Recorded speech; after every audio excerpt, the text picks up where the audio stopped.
Bienvenido a Rock and Joy, donde disfrutas de la escalada más allá del deporte. Rock and Joy, tu podcast de escalada, en el que hablamos de cómo sacarle más partido a tu actividad favorita, para todos los amantes del mundo vertical. Este podcast forma parte de un proyecto mucho más grande, rockandjoy.com, en el que puedes encontrar formaciones de escalada, guiajes, entrenamientos, coaching mental y mucho más. rockandjoy.com. Todos los viernes, desde primera hora, contigo Miguel Sancho.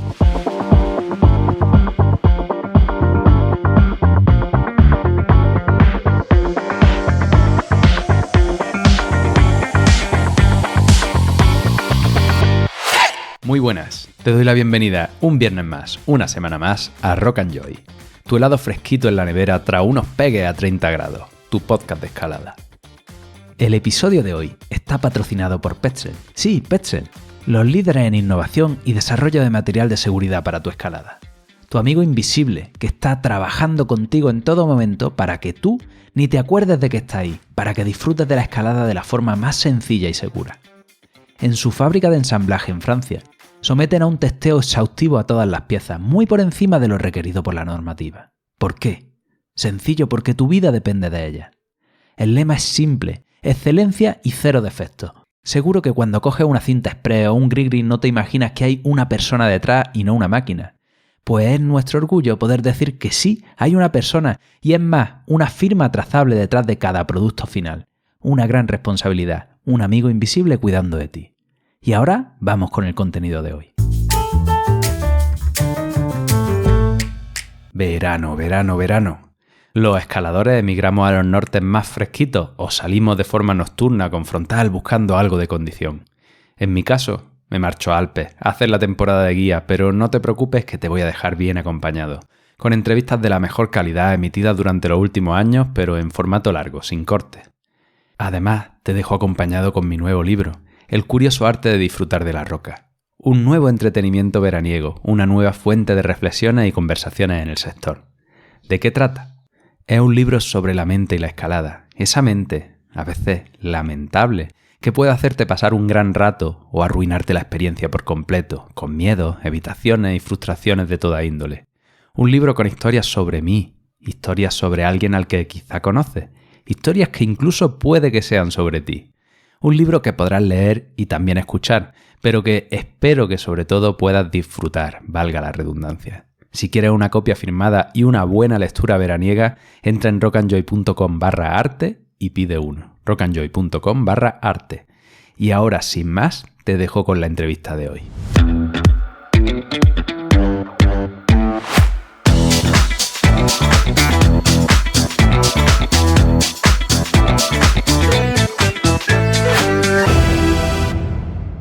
¿Tú te imaginas que hace 15 años, 2005, estás aquí en tu furgoneta y alguien te dice que hay una forma de medir la resistencia de los escaladores y que no estamos hablando de cosas locas, ¿no? No estamos hablando tampoco de conceptos derivados del atletismo, sino que, bueno, de una forma sencilla, pues puedes medir cómo vamos en un deporte en el que hay tanta relación con la resistencia? Pues si alguien me lo cuenta, diría, ¿cómo haces eso? Explícamelo, por favor, que tengo muchas dudas. Bueno, pues eso ha tardado más en llegar, ¿no? Pero ahí estamos. Ya tenemos ahí indicadores que nos pueden dar pistas de qué componentes de la resistencia pueden estar más o menos desarrollados, ¿no? Para empezar por el principio de los tiempos, bueno, te he invitado de nuevo a hablar en este podcast porque veo que después de haber hecho las formaciones contigo, después de haberte invitado ya a pasar por el podcast, pues hay una serie de conceptos que yo empiezo a tener muy claros, o yo tengo ya bastante claros, y que cuando salgo por ahí, incluso con personas que están entendidas, pues bailan. Y desde luego que a la opinión pública, que al escalador general, pues no le ha llegado. Entonces, vamos a ir construyendo, si se puede. Bien, hasta ahora, o hasta hace unos pocos años, Pedro, ¿cómo se medía la resistencia en escalada? O sea, porque todos sabemos, todos los que escalamos hemos experimentado que nos montamos en una vía y que a lo mejor incluso está el boulder duro abajo y somos capaces de hacerlo, pero pues vamos haciendo pasos, vamos haciendo fuerza con el antebrazo y se nos va petando el antebrazo y lo que a priori era fácil, pues cada vez es más difícil e incluso por eso nos vamos cayendo. ¿Cómo se había medido esto? Bueno, yo creo que antes la forma de medir la resistencia básicamente se basaba en lo que rendías escalando, ¿no? Si rendías escalando y la vía era de resistencia, pues es que ibas bien de resistencia o habías ganado resistencia. Lo que pues normalmente pues está alejado de la realidad, porque lo que pasa normalmente es que cuando escalas una vía eres más eficiente en ella y haces menos fuerza en cada presa. Entonces eso pues tiene un sesgo importante.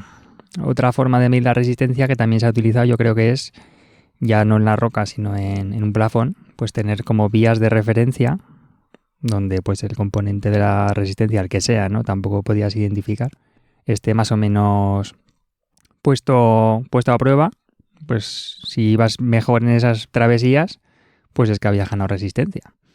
Otra forma, yo creo que también se ha utilizado, pues simplemente sería pues hacer una suspensión al fallo, ¿no? Que también es una forma de medir la resistencia. Y luego se ha visto, no hace mucho, se ha visto pues qué componente podría llegar a medir ese tipo de esfuerzo, ¿no? Porque eso está asociado a un tipo de metabolismo prevalente que es el que permite sostener ese esfuerzo, ¿no? Entonces, todas esas formas que se utilizaban para medir la resistencia o bien estaban sesgadas por el componente técnico de la técnica, ¿no? Que cuando tú repites siempre algo de manera repetitiva, pues cuando repites un esfuerzo varias veces escalando, pues cada vez lo escalas mejor. Claro, esto podría, entre comillas, podría servir para escaladores de alto nivel, con la técnica, un nivel técnico muy estable, que siempre escalas en la vía igual, ¿no? Aunque eso es imposible realmente. Pero bueno, digamos que ahí la diferencia entre el PG30 y el PG2 en esos escaladores no va a diferir tantísimo como escaladores de menos nivel, que entre el PG2 y el PG30 pues hay muchísimo avance, ¿no? Pero esas formas de medir, el hándicap que tenían, y es el hándicap que hay en la escalada, es que no se sabía a qué intensidad se estaba realizando ese esfuerzo. Y bueno, pues por ahí en los últimos años hemos avanzado Sí, un poquito. sí. Porque Ahora iremos a ir desentrañando todo ese avance. Bueno, y aparte de todo esto, se habla de la resistencia como si fuera una sola cosa. Tú ya nos estás adelantando que hay unos ciertos componentes de la resistencia, pero bueno, todos los que llevamos algunos años en el mundillo hemos escuchado cosas, ¿no? La resistencia, que no es lo mismo que la Conti o la capacidad aeróbica, que puede estar la resistencia larga, la resistencia corta, la fuerza-resistencia, y son toda una serie de conceptos derivados de otros deportes mezclados que si le preguntas a alguien que te lo explique y que te diga qué es largo, qué es corto y te da una explicación, siempre llegamos a ese punto, ¿no? Que no sabemos a qué intensidad estamos trabajando. Pueden ser más movimientos, menos movimientos, pero ¿cómo? ¿Cómo veías tú esto cuando empezaste a trabajar, a investigar, a plantearte cómo medir? Bueno, yo esto lo utilicé evidentemente pues como todos lo hemos utilizado para entrenar, ¿no? Al final necesitas un esquema en la cabeza que te permita estructurarte cómo vas a trabajar y qué vas a trabajar y utilizar esos conceptos importados de otros deportes, pues al principio pues era la forma que teníamos de trabajar, ¿no? El problema con todo esto, que no es que no sirva para entrenar, porque evidentemente sirve o ha servido, o sea, eso está ahí. No han cambiado tanto realmente, por ejemplo, las metodologías de entrenamiento y así, y los rendimientos que se han hecho hace bastantes años, pues tampoco difieren muchísimo de los rendimientos que se escalan hoy. Hay mucha más gente que escala y evidentemente el nivel ha subido, ¿no? El problema de todo esto es la forma de medir. Y volvemos al hecho de que cuando hay una interferencia de la técnica, si tú mides la resistencia escalando propiamente, no puedes saber exactamente a qué intensidad estás escalando. Por lo tanto, lo que necesitamos y lo difícil de todo este embrollo, como se quiera llamar, ¿no? De esta variable, ¿no? Que ha sido la más difícil de medir o de controlar, entre comillas, hasta ahora, era que no se sabía, de hecho, a qué intensidad medir, porque hay formas de controlar la intensidad haciendo un esfuerzo dirigido, o sea, haciendo suspensiones, aislando todo lo que es el componente técnico de la escalada y midiendo solo de manera analítica o a nivel local, ¿no? Es decir, a nivel del antebrazo, de cuánta fuerza ejerces con tus dedos en una presa concreta. Entonces, como eso lo podemos saber cuál es el 100% de la fuerza que podemos ejercer en una presa concreta, pues a partir de ahí podemos decir, pues bueno, pues podemos trabajar un porcentaje de ese 100% que es conocido en un gesto en el que va a estar controlado ese porcentaje, ¿no? Bueno, eso ya sería un avance porque yo durante mucho tiempo me han dicho, oye, vamos a medir la resistencia, venga, haz suspensiones con tu peso corporal, el que sea, en un canto que yo te voy a decir cuál es, el que sea, normalmente 20 milímetros, no sé por qué ese número tan... es muy redondo, ¿no? Un 2 y un 0. Hazte suspensiones y 7-3, ¿no? ¿Por qué 7-3? Porque, joder, si lo sumas son 10 y es fácil para entendernos, pero realmente es una arbitrariedad muy grande y ese canto de 20 milímetros, pues joder, para mí puede ser buenísimo, puede ser que ni me pueda suspender con mi peso corporal porque yo sea un principiante, o que yo sea élite y que a lo mejor ese test 7-3 que me estás pidiendo en ese canto, pues yo directamente te lo voy a hacer mal porque me aburro. Llega un momento en el que ni le presto atención, ¿no? Y esto, joder, era como muy arbitrario. Evidentemente tú haces un test de esa forma y te está dando un resultado, pero es comparable ese resultado con otras personas que tienen un peso corporal diferente. Claro, este es uno de los elementos que teníamos que previamente estandarizar, ¿no? Es decir, en qué tamaño de regleta nos tenemos que medir a la hora de aplicar esa fuerza que hemos dicho que sería al 100%.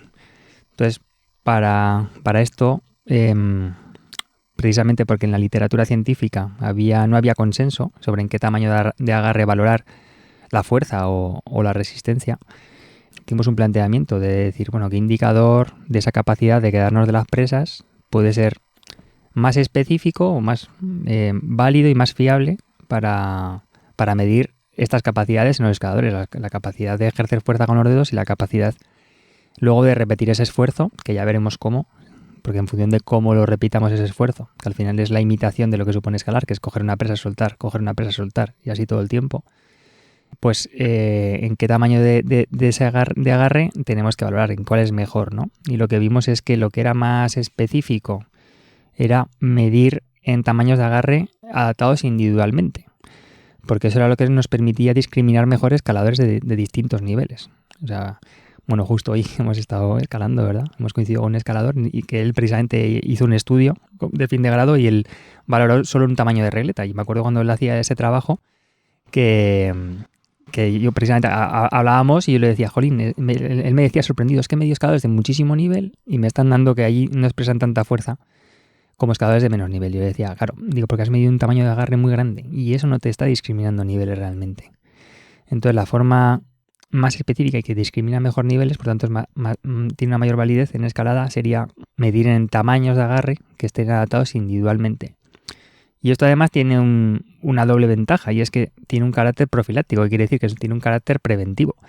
Si a un escalador de poco nivel lo medimos en un tamaño de regleta X, el que sea no, en el que sabemos que esa regleta le va a suponer ya con su peso corporal un porcentaje de su fuerza máxima, pues seguramente no nos va a trabajar en un tamaño de agarre muy pequeño. Y esto es mejor, ¿por qué? Pues porque los escaladores de menos nivel llevan menos tiempo escalando y entrenando para escalar y seguramente tienen menos adaptaciones a nivel de tejidos blandos, que los tejidos blandos para la gente que sea un poco más nueva en esto, pues son todas las estructuras que hay a nivel de la mano y de los dedos que permiten transmitir de manera efectiva la tensión que somos capaces de generar con los músculos de los dedos para que podamos aplicar la fuerza en los agarres a través de los dedos, es decir, las poleas, tendones, ligamentos, todo esto, pues todo esto requiere muchísimos años de adaptación, ¿no? Entonces estos escaladores, digamos, con menos experiencia, seguramente tienen menos adaptaciones a ese nivel y por lo tanto tienen un mayor riesgo de lesión si ejercen fuerza en presas más pequeñas, donde además no están acostumbrados a aplicar fuerza. Porque directamente no cogen nunca cosas tan pequeñas en sus vías ni donde entrenan, ¿no? Y en el polo opuesto estarían escaladores de muchísimo nivel, donde claro, si los medimos en un tamaño de regleta que no está adaptado realmente a su nivel a su capacidad real de aplicar fuerza, pues si cogemos una regleta estándar y medimos ahí escaladores de mucho nivel, lo que nos puede pasar es que el escalador no falle en un test de fuerza máxima, por ejemplo, por la fuerza que es capaz de aplicar con los dedos, sino que hay otros elementos de la cadena de aplicación de fuerzas que permite mantener esa postura, que normalmente medimos en suspensiones, pero se puede medir de otras maneras, ¿no? Pero pues en una suspensión, imagínate, el escalador no sería capaz de sostenerla, esa postura adecuada, pero porque fallarían antes otros músculos, antes que los flexores de los dedos. Entonces por ahí ya es un elemento que ya nos permite, pues eso, aporta un criterio de seguridad y un criterio importante de especificidad, ¿no? Y ahí fue donde empezamos a hacer el resto de, todas las pruebas que vinieron después, ¿no? Eso, primero determinamos ese agarre, y ese agarre suele ser, lo cogimos así, lo estandarizamos así, que podría haber sido otro, pero lo estandarizamos de esa manera, que fue la regleta en la que se aguantase el peso corporal unos 40 segundos. ¿Por qué 40 segundos? Pues porque 40 segundos supone aproximadamente un 74-75% de la fuerza máxima de un escalador. ¿Y esto por qué es así? Pues porque ya desde el año 60 ya se sabe que la fuerza esta isométrica, que es la fuerza que aplicamos, por ejemplo, cuando hacemos fuerza con los dedos en un agarre, es decir, no hay un acortamiento y un estiramiento del músculo, sino que la musculatura genera tensión, pero no se acorta ni se estira, ¿vale? Eso es un gesto isométrico. Pues los gestos isométricos o los esfuerzos isométricos tienen una relación entre el porcentaje de la contracción al que se realiza y el tiempo al que se puede sostener en ese porcentaje de fuerza. Entonces, en este caso, medir en esa regleta donde se aguanta 40 segundos, más o menos ya nos está diciendo que más o menos, o de manera bastante aproximada, el escalador, esa regleta por sí sola ya supone un 75% aproximadamente de su peso. Que luego eso varía, porque contra más baja es la intensidad a la que mide, por eso medimos en una regleta donde aguantamos 40 segundos, porque si midiésemos en una regleta donde buscará más tiempo, digamos, la variabilidad ya sería muchísimo mayor, porque ya intervienen otros factores relacionados con parámetros circulatorios. Bueno, entonces tenemos el primer punto de partida, ¿no? Hemos considerado que podemos medir en regleta ajustada a cada uno de los individuos, y esto nos va a dar una mayor especificidad en la prueba y nos va a dar un carácter de prevención en estos tests. Sin embargo, para fuerza, puta madre, ya lo tenemos. Cada uno en su regleta, medimos la fuerza. Tenemos una fórmula que nos da una serie de valores que tienen en cuenta qué tamaño de regleta. Fantástico.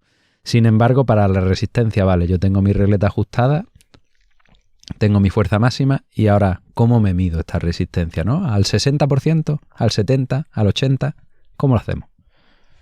Bueno, pues eso fue lo que nos planteamos hace ya unos cuantos años, porque en la literatura lo que encontramos siempre eran estudios que habían medido en una intensidad concreta, eso es. Los primeros estudios normalmente medían al 40%, luego se dieron cuenta que allí había una gran interferencia por factores vasculares, es decir, al 40% de una contracción isométrica suele haber flujo sanguíneo, algo de flujo sanguíneo. Entonces allí había bastante variabilidad y se dieron cuenta de que, claro, que allí si hay flujo sanguíneo durante el periodo que dura la contracción, es decir, cuando tú estás agarrando una presa y haces fuerza al 40% en ella, de tu máximo, ¿no? Hay algo de flujo sanguíneo, y se había visto que lo que determina la resistencia en esfuerzos intermitentes, sobre todo, es la capacidad de reoxigenar el músculo de forma rápida en los periodos de reposo. Y estos test se hacían, estos estudios utilizaron pruebas de 10-3, 10 segundos haciendo esfuerzo, 3 segundos de descanso. Porque claro, esto lo que hacía era que, digamos, camuflaba un poco esa capacidad de reoxigenación que debería de suceder solo o en las fases de reposo, ¿no? Entonces, estudios posteriores midieron a más intensidad, al 60%, la mayoría de ellos. Solo hubo un estudio que yo controle que haya medido al 80%, y esos se hicieron todos al 60%. Pero claro, al 60%, que la justificación que daban los estudios era que allí no había flujo sanguíneo, lo que vimos o lo que inferimos por los resultados de otras pruebas que nos permitían inferir dónde había flujo y dónde no había flujo en el músculo, fue que al 60% podía haber flujo sanguíneo en el músculo. Entonces, claro, aunque midiésemos al 60%, habría escaladores que no tendrían flujo sanguíneo durante la prueba, mientras durase en la fase de contracción, pero otros escaladores sí. Esto generaría mucha dispersión en las pruebas, ¿no? Bueno, aparte de dispersión, simplemente es que no estarías midiendo a todos de la misma manera, porque al final si lo que estás buscando es hacer un test donde lo que va a discriminar el rendimiento en el test y el nivel, digamos, o la marca que va a alcanzar cada sujeto es lo que es capaz de reoxigenar el músculo en la fase de descanso de entre contracciones cada escalador, ¿no? Durante la prueba. Y unos tienen flujo sanguíneo mientras están haciendo la contracción y otros solo lo tienen cuando sueltan la mano del agarre y en esos 3 segundos de descanso les llega algo de flujo sanguíneo, pues claro, evidentemente no mides a todos de la misma manera, por lo tanto no estás midiendo los mismos componentes de igual modo. Entonces, la forma que pensamos que sería más adecuada para medir la resistencia y poder discriminar realmente esta capacidad era saber exactamente a qué intensidad dejaba de haber flujo sanguíneo en el músculo. Y esa intensidad pues, se conoce como umbral de oclusión. Y lo que hicimos fue, hemos hecho varios estudios y uno de ellos, que ya está publicado, pues es una aproximación indirecta a saber la intensidad en la que está ese umbral donde se produce esa oclusión. Y por lo tanto, esto es lo que nos permite valorar con mayor validez realmente, porque podemos saber dónde hay flujo y dónde no hay flujo, pues podemos discriminar los componentes que van a determinar ese esfuerzo gracias a ese control que tenemos sobre el flujo sanguíneo, ¿no? Sobre la condición hemodinámica, dicho de otro modo, ¿no? El flujo sanguíneo que impera en los flexores de los dedos durante las pruebas. Bueno, dicho así, aunque te has pegado una buena parrafada y no sé cómo se habrá entendido, pero dicho así tiene mucha lógica, ¿no? O sea, no todos ocluimos en la misma intensidad, que esto era algo que cuando yo empecé a escalar, pues leí en algún lado, no, tal, a partir del tanto por ciento ya no hay flujo sanguíneo. Claro, eso nos facilitaría mucho las cosas. Pero ¿qué pasa? Que los que han escalado mucho y han entrenado mucho son capaces de expresar una fuerza muy alta, incluso a intensidades altas, ¿no? Cuando de media una persona que no ha entrenado tanto, conforme más fuerza tiene, pues más pronto ocluye. ¿Qué pasa? Que claro, si no tenemos en cuenta estas condiciones hemodinámicas, pues estamos midiendo a todo el mundo y estamos sobreestimando esa resistencia de estas personas que están muy, muy entrenadas. Entonces, claro, ahí es donde digo la palabra dispersión. Claro, a lo mejor no hay dispersión, pero en realidad te saldrían unos resultados que no reflejan la realidad de lo que queremos medir.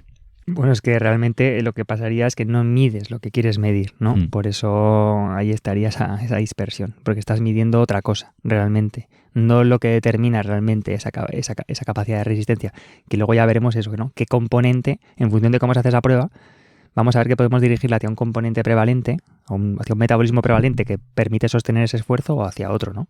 Hacia uno más relacionado con la presencia de oxígeno en el músculo, o otro relacionado con su ausencia, ¿no?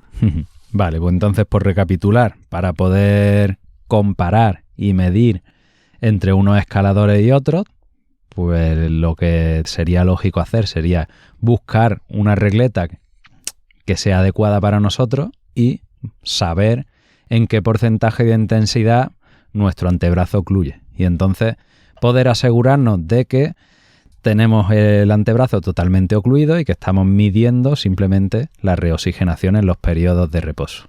Bueno, ahí hay un matiz, y es que el antebrazo no está totalmente ocluido realmente. Lo que está ocluido son los músculos activos, en este caso los flexores de los dedos, y en este caso, sobre todo, el flexor común profundo, que es el flexor fundamental, o el que se ha visto que es más determinante del rendimiento, porque es el que está implicado fundamentalmente en la flexión de la primera falange, y el que nos permite sostenernos de las presas más pequeñas, ¿no? Entonces, en este caso, lo que está ocluido realmente es ese músculo, no el antebrazo en conjunto. Si no, pues podríamos generar una embolia o algo, ¿no?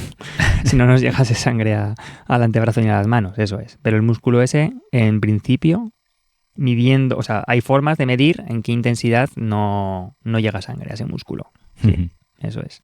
Ey, ¿aún no conoces Climbskin? Sus productos son uno de mis grandes aliados para la escalada. Un kit que no puede faltar en mi mochila. Porque si dedico tiempo y esfuerzo en prepararme, en entrenar, comer bien y descansar mejor para ir a darlo todo en los proyectos, lo último que quiero es que la piel suponga un freno en mi escalada. Y es ahí donde entra Climbskin. Tienen un non-stop kit Welcome Pack, súper fanático, con crema regeneradora para la piel, gel de silicio orgánico para descargar la musculatura, el increíble esparadrapo que es lo mejor que he probado jamás, en serio, con un corta uñas preciso, una lija de madera y un fingercillo. Y todo esto envuelto en un neceser resistente súper chulo que siempre tengo en la mochila. Una pasada para llevar contigo a todas partes, que tienen de oferta en la web y que además, por ser oyente de Rock and Joy, te puede llevar aún más barato, introduciendo el código JOY, J-O-Y en mayúscula, en el checkout de su web. No te olvides, climbskin.com, climb de escalada y skin de piel, tú juntito.com, y el código JOY, J-O-Y en mayúscula. Vale, entonces cuando llegamos a este punto y sabemos cuál es nuestra intensidad en la que podríamos testarnos, ¿cómo hacemos esos test y qué medimos con ellos? Claro, pues aquí es donde podemos empezar a pensar y más bien a plantearnos de qué depende la resistencia exactamente y cómo podemos medir esos componentes que determinan la resistencia, ¿no? Entonces, como he dicho antes, hay el sostener un esfuerzo isométrico intermitente en el tiempo, o cualquier esfuerzo realmente, siempre va a estar ligado al metabolismo, ya sea oxidativo o no oxidativo, o aeróbico o anaeróbico, que es como más se suele conocer. Y entonces eso es cómo podemos, ahora sabiendo dónde hay flujo y dónde no hay flujo, pues ya resulta bastante fácil pensar un protocolo que nos permita identificar, digamos, o direccionar esa prueba para la medición de un componente de esos dos prevalentes, ¿no? Entonces podemos saber, por ejemplo, si hemos desarrollado o tenemos muy desarrolladas adaptaciones que están más vinculadas a la manifestación de la resistencia a través del metabolismo más aeróbico o oxidativo, o si tenemos más desarrolladas adaptaciones que están vinculadas a la manifestación de la resistencia a través de un metabolismo más anaeróbico o no oxidativo, ¿no? ¿Y esto cómo lo hacemos? Pues simplemente sabiendo, si sabemos aquí a partir de qué intensidad no hay flujo sanguíneo, pues lo que hacemos luego es manipular el ratio de esfuerzo-reposo en el que hacemos esta prueba. Y esto porque, y dentro de esta manipulación lo más importante es el control sobre las fases de reposo. ¿Y esto por qué? Pues porque cuando hacemos un esfuerzo de una intensidad superior a este umbral en el que no llega flujo sanguíneo al músculo y dejamos de hacer esfuerzo, en función del tiempo que pase hasta que volvamos a repetir ese esfuerzo, que es lo que hacemos escalando, ¿no? Cogemos una presa, aplicamos una fuerza, soltamos esa presa para ir a la siguiente. Entonces, en función del tiempo que pase desde que soltamos una presa hasta que cogemos la siguiente, va a haber más posibilidades de que pase más o menos flujo sanguíneo por el músculo. Contra más tiempo pase en esa fase de vuelo o de reposo, más posibilidades hay de que pase flujo sanguíneo por el músculo y, por tanto, de que seamos capaces de captar oxígeno durante ese periodo. Lo que hay publicado hasta ahora y se ha visto es que a partir de 2 segundos para abajo, el flujo sanguíneo, y esto no se hizo con escaladores este estudio, pero bueno, es un poco lo que hemos tomado como referencia, a partir de 2 segundos para abajo de reposo, el flujo sanguíneo, digamos que estaría bastante impedido, incluso con 2 segundos de reposo, porque no da tiempo suficiente, y esto se hizo con los escaladores, repito, para reabastecer o reanudar el flujo sanguíneo en el músculo.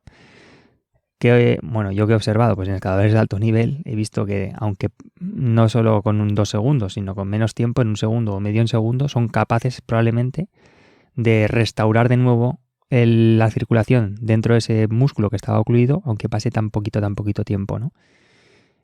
Como medio segundo.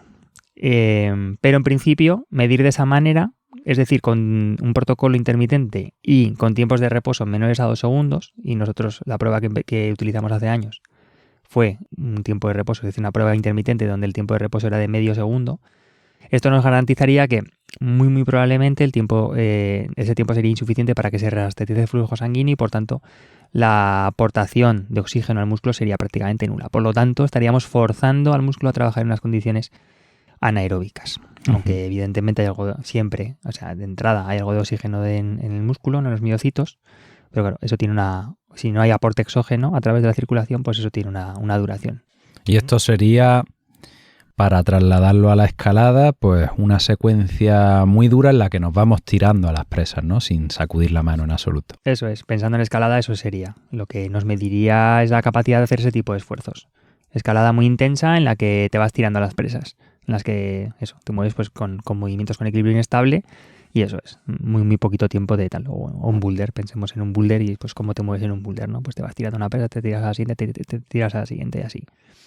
Eso para medir ese componente no oxidativo, digamos. Y para medir el componente oxidativo o aeróbico, lo que se busca es precisamente lo contrario. Es dentro de un protocolo intermitente forzar tiempos de reposo en los que al menos haya, o sea, más de 2 segundos, por tanto 3 segundos. Con 3 segundos, teóricamente, es tiempo suficiente para que se reanude el flujo sanguíneo y por lo tanto pueda entrar algo de oxígeno al músculo. Entonces, en este tipo de prueba donde tenemos el flujo sanguíneo ocluido durante la fase de contracción y solo entra sangre en el músculo durante esta fase de reposo de 3 segundos, pues claro, lo que va a discriminar el rendimiento en esta prueba va a ser la capacidad que se tiene de reabastecer con oxígeno al músculo para ser capaz de mantener esa intensidad normalmente intermedia o alta de trabajo, ¿no?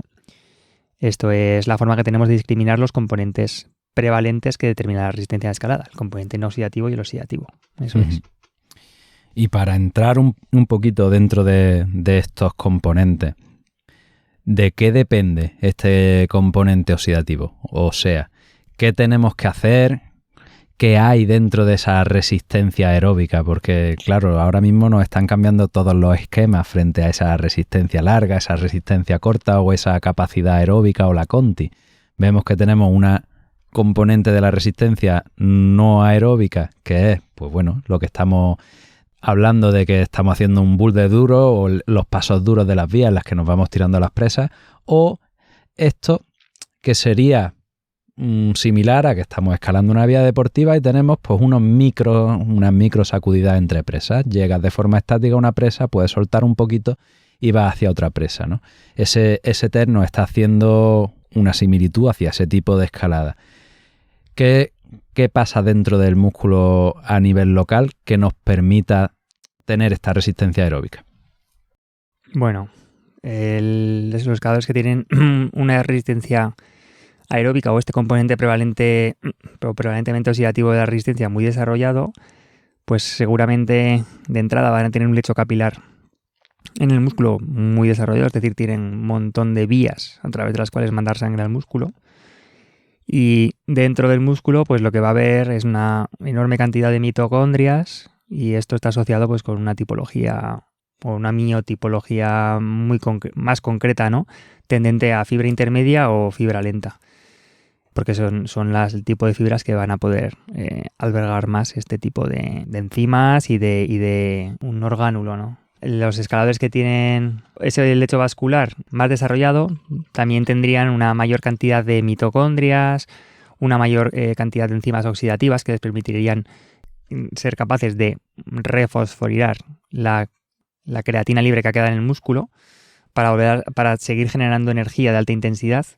Y eso, lo que se ha visto es que tanto oxígeno entra en el músculo y tantas mitocondrias tienes y tantas enzimas oxidativas tienes, pues tanta cantidad de energía eres capaz de, digamos, generar para volver a aportar esos fosfatos a la creatina que se ha quedado libre, para volver a tener creatinfosfato o fosfato de creatina. Y porque es el sustrato que permite seguir realizando esfuerzos de alta intensidad. Y esto es un elemento importante y una cosa que a mí me ha llamado la atención, sobre todo ahora pues viendo también literatura que también está publicada y que está muy bien. Me parece muy interesante, ¿no? Donde se ha identificado también otro umbral, ¿no? Como es el critical force.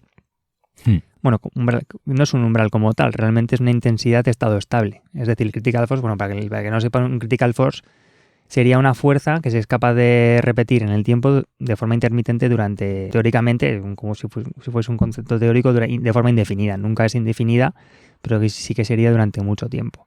Esa intensidad obviamente va a estar por debajo de lo que es el umbral de oclusión, es decir, en esa intensidad, en la intensidad del critical force, habría algo de flujo sanguíneo. No es la intensidad donde más flujo sanguíneo va a haber, porque la intensidad donde más flujo sanguíneo hay en un esfuerzo isométrico normalmente está entre el 10 y el 20%, y el critical force, por lo menos en los escaladores que se ha medido, en las muestras que se han utilizado en los estudios, se ha visto que está entre un 35 o 40%. Entonces, algo de flujo sanguíneo hay esa intensidad porque está por debajo del umbral de oclusión y dicen que esa prueba es muy buena porque nos permite determinar cuál es la capacidad oxidativa de ese músculo. Es una prueba que se hace con un test all-out, que es un test que se hace haciendo la máxima fuerza. Duro. Sí, durante 5 minutos de manera intermitente. Es un test muy duro realmente. Y claro, el tema es plantearnos la utilidad que tiene ese test, porque al final, ¿qué nos está midiendo? ¿No? O sea, ¿qué nos mide ese test? Ese test nos mide la capacidad oxidativa que tiene, es la fibra que se contrae, o las fibras que se están contrayendo al 40%, que permiten sostener un esfuerzo al 40%. Y esas fibras normalmente son fibras lentas. Y el rendimiento en escalada no depende de la capacidad que uno tiene en fibra lenta, por lo menos a priori, ¿verdad? Porque podemos ser capaces de escalar un 6C de 1000 metros de 6C, ¿no? Y pues que ningún paso nos cueste mucho y ser capaces de hacer eso, pero que por un 8C no vamos a subir, porque necesitamos ser capaces de generar mucha más fuerza para sostenernos esas presas, pero al mismo tiempo ser capaces de recuperar energía en los momentos en los que podamos recuperar, es decir, entre agarre y agarre, siempre y cuando tengamos ese tiempo suficiente como para reabastecer de oxígeno al músculo, ¿no? Entonces, claro, hay que ver realmente qué indicador es específico de escalada y me dice o me discrimina realmente rendimientos, ¿no? Porque luego al final, claro, en los estudios siempre se encuentran relaciones entre el rendimiento y una prueba. Claro, obviamente, estás midiendo de manera intermitente, estás midiendo a una intensidad, pues bueno, sí, pues va a haber algo de relación, siempre vas a encontrar una relación. Pero, ¿cómo de válido es medir así en escalada, no? Medir la capacidad oxidativa de fibra lenta.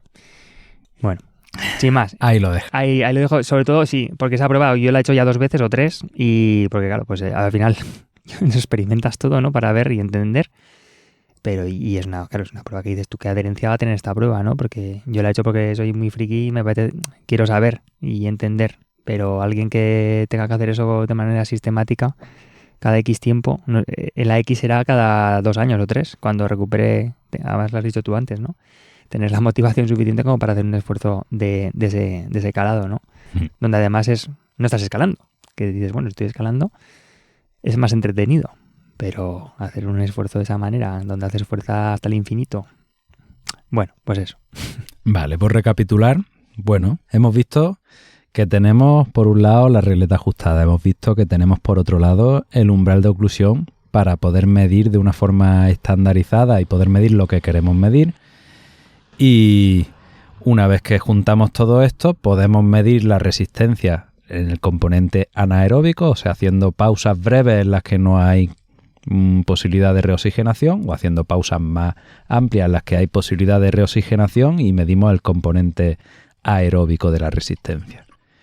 Y ahora también sabemos un poco qué nos están diciendo estos dos componentes, ¿no? Cómo vamos frente a esfuerzos tipo boulder o el paso duro, la secuencia dura de la vía, o cómo vamos frente a una escalada deportiva larga en la que tenemos una intensidad alta que queremos mantener en el tiempo, o una serie de boulder en las que nos queremos recuperar entre ellos, ¿no? Y el kit de la cuestión, ahora, ¿cómo entrenamos esto? ¿Cómo hacemos esfuerzos que vayan dirigidos a estas mejoras? Bueno, pues ahí lo que hablábamos un poco al principio, realmente las metodologías y las formas de entrenar están más o menos definidas realmente. No ha habido estudios realmente hasta ahora, bueno, no, que yo conozca, vamos, sobre entrenar con determinada metodología y qué mejoras ha habido, ¿no? Midiéndolo de esta manera, porque simplemente es que estos indicadores son recientes, los tenemos desde hace relativamente poco, como para que se hayan utilizado en estudios donde hayan planteado, vamos a entrenar de este modo y vamos a ver qué adaptaciones nos generan midiendo de esta manera, ¿no? Que se ha estandarizado ahora o que se pretende estandarizar. Entonces, entre comillas, no lo sabemos, sí que lo sabemos, ¿no? Sabemos cómo generar adaptaciones en cada uno de estos indicadores. Y eso, bueno, básicamente consiste en intentar controlar la intensidad. Bueno, se puede controlar en entrenamientos dirigidos, es muy sencillo. Entrenamientos dirigidos me refiero a todo lo que se puede hacer sin escalar, donde se aísla la fuerza que se hace sobre una presa o lo que sea. Una presa, una regleta, quiero decir, una pinza, puedes hacer diferentes tipos de agarre, bueno, pero la intensidad es conocida. Y escalando, lo que haces es, bueno, inferir, ¿no? Ese esfuerzo, qué intensidad está suponiendo y sobre todo, por si existe posibilidad o no de reoxigenar, es decir, de hacer soltadas entre presas, pues puedes saber que el esfuerzo se está dirigiendo a ese metabolismo prevalente, ¿no? Más oxidativo o más no oxidativo, ¿no? Y ya está. Luego la duración de esos esfuerzos, si es más corto o más largo, pues al final va a depender exactamente de la intensidad a la que sea, porque algo que es prevalentemente no oxidativo va a ser algo que va a estar por encima del umbral de oclusión, pero claro, por encima del umbral de oclusión, si el umbral de oclusión alguien lo tiene al 65, pues del 65 al 100 hay un abanico de intensidades muy grande, ¿no? Entonces, bueno, pues contra más te aproximes al 100, menos va a durar ese esfuerzo, y contra más te aproximes al 65, pues menos. Pero si lo haces o entrenas con esa idea clara en la cabeza de que no puede haber fases de vuelo largas porque tú quieres desarrollar adaptaciones que prioricen o que te hagan desarrollar más ese componente, pues entrenando de esa manera lo vas a conseguir, ¿no? Y desde el punto de vista contrario, pues lo mismo, ¿no? Para desarrollar adaptaciones de metabolismo oxidativo, lo que vas a hacer es escalar intensidades, que claro, escalando no lo sabes realmente, pero si estás escalando intensidades que te permiten hacer soltadas entre presas más o menos largas, de 2, 3, 4 segundos, sabes que allí más o menos aseguras que va a haber algo de flujo sanguíneo sí o sí, o sea, ahí va a haber seguro, si es más de 2 segundos va a haber algo de flujo sanguíneo, y ya estás favoreciendo que se generen adaptaciones ligadas a ese componente oxidativo de la resistencia, ¿no? Entonces sería un poco la forma de diferenciar. Luego si se le quiere llamar corto, largo, o fuerza de resistencia, o como cada uno le quiera llamar, y bueno, ya está. Se trata de entenderse y saber lo que está haciendo, pero teniendo claro cómo es el esfuerzo que se está haciendo y qué adaptaciones es lo que te va a generar, ¿no? Y saber, claro, la idea de todo esto, o el kit de la cuestión es saber qué es lo que más falta te hace trabajar, bien sea por tu perfil, porque quieras ser un escalador completo y quieras desarrollar un perfil más compensado, o por simplemente meramente tus objetivos, ¿no? Mis objetivos están ahora mismo en vías de este estilo, donde prima este componente, y sé que me hace falta, pues voy a trabajarlo más, ¿no? Y voy a enfocar los estímulos de entrenamiento orientados en esa dirección. Porque hablando específicamente de la componente oxidativa, nos ha hablado de que por un lado está la presencia de muchos capilares, por otro lado la densidad de mitocondrias, y por otro lado sería también, bueno, la capacidad de ese efecto de tamponamiento de las arterias, ¿no? Y estas tres cosas se entrenan, pero se entrenan de forma diferente. Yo he llegado a tener la conversación de decir, joder, es que la componente aeróbica de la resistencia no es solo la conti, no es solo entrenar a muy baja intensidad durante mucho tiempo, de forma que siempre el antebrazo esté en presencia de oxígeno, ¿no? Aquí realmente estos métodos de entrenamiento de la resistencia que se han hecho siempre son efectivos y están entrenando diferentes perfiles dentro de esta parte aeróbica, ¿no? Eso es. Realmente lo más importante, y claro, y aquí es el hándicap en la escalada, es el control de la intensidad. ¿Por qué?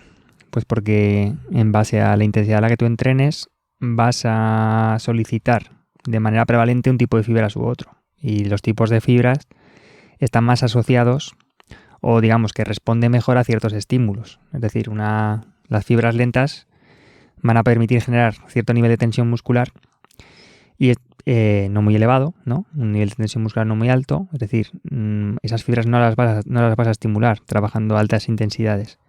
Las fibras rápidas sí las tienes que trabajar estimulando las altas intensidades. Entonces tú, si eres capaz de controlar en cierto modo la intensidad, ya estás direccionando estímulos hacia el trabajo de ese tipo de fibras que van a sostener más esos esfuerzos, ¿no? En este caso, de lo que se trata, y hablando de la resistencia, o el concepto que se tiene, que tú comentas, y yo me lo he encontrado, ¿no? Es decir, no, es que lo aeróbico es baja intensidad y alta intensidad no es aeróbico. No, claro, esto no es así. ¿Por qué? Pues porque en escalada sostener un estímulo de alta intensidad fundamentalmente y sorprendentemente, ¿no? Y esto es lo que descuadra un poco a la gente, ¿no? El metabolismo que realmente está sosteniendo ese tipo de esfuerzo es oxidativo. Y esto es lo que descuadra, porque nosotros tenemos aeróbico en nuestra cabeza, ¿no? En nuestro plano bioenergético, que esto es lo que viene del atletismo, tenemos en la cabeza eso, ¿no? Aeróbico es baja intensidad, anaeróbico alta intensidad. La diferencia de nuestro deporte con el atletismo, con otros deportes cíclicos, es que nuestro deporte es intermitente. Es decir, que existen estas fases de reposo entre esfuerzos. Y fases de reposo no me refiero a estar 1 minuto o 2 minutos entre una serie, sino durante el propio esfuerzo de la escalada.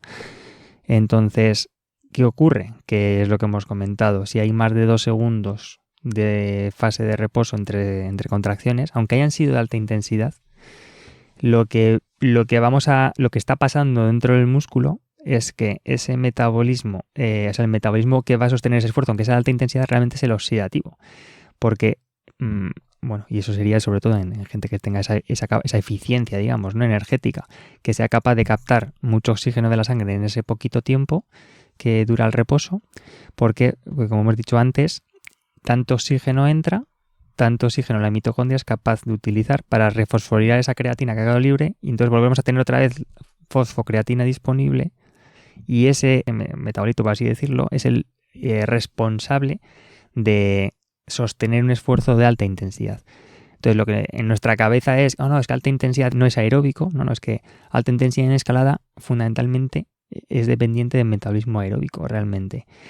¿Quiere decir esto que el metabolismo no oxidativo no es importante? Claro que es importante. Evidentemente todo el mundo ha escalado secciones y vías donde desde que despega los pies del suelo hasta que llega a chapa 8 o a cadena incluso, no ha parado de moverse y se va tirando a las presas. Pues claro que es importante. ¿Y ahí cuánto peso va a tener el metabolismo oxidativo? Pues menos.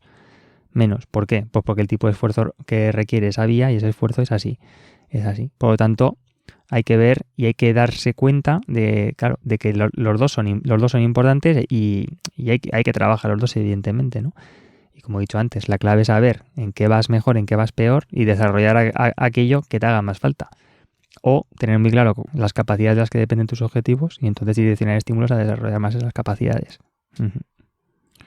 Bueno, fantástico, Pedro. Yo no sé, espero haber podido traducir todo esto, porque los dos tenemos un seco importante y es que sabemos de lo que estamos hablando y entonces luego... Pues, o lo creemos. O lo creemos, sí, bueno, sí. Y luego, pues no sé cómo quedará de cara a la persona que lo escucha, si ha sido muy denso, muy poco denso, pero bueno, era un tema que me resulta muy interesante, que creo que es muy innovador, que te estoy muy agradecido por haberlo estudiado y que tenía ganas de divulgar. Así que nada, por mi parte, queda hecho este monográfico sobre la resistencia y sus diferentes tipos y nada, muchas gracias. Siempre vas a tener el micro para cualquier otra cosita que quieras contar. Muy bien, Miguel, tío. Pues muchas gracias a ti. A mí eso, pues igual que a ti, estos temas me apasionan y yo encantado de contarlo aquí, de bajarlo un poco de los papers a la calle, ¿no? Para que eso, pues cada vez más sea algo más conocido y que la gente, pues bueno, no siga pensando esto, ¿no? Que aeróbico es lo que haces llegar al sector bien. Llegar al sector bien, ¿no? Con pocas pulsaciones o eso, ¿no? O que entrenar eso es trabajar a baja intensidad sí o sí. Sí. Eso es. Bueno. Estupendo. Pues nada, un placer, lo dicho, y hasta la próxima. Muchas gracias, Miguel. Y aquí lo dejamos por hoy. Te recuerdo que he escrito un libro para ti, con los aprendizajes y reflexiones de mi trabajo en Desata tu Potencial en la Roca, sin paja, sin tapujos, y narrado de forma entretenida para que no se atasque la lectura. Consigue tu copia firmada en rockandjoy.com/arte y escríbeme para contarme tus impresiones. rockandjoy.com/arte. Un abrazo y hasta la semana que viene.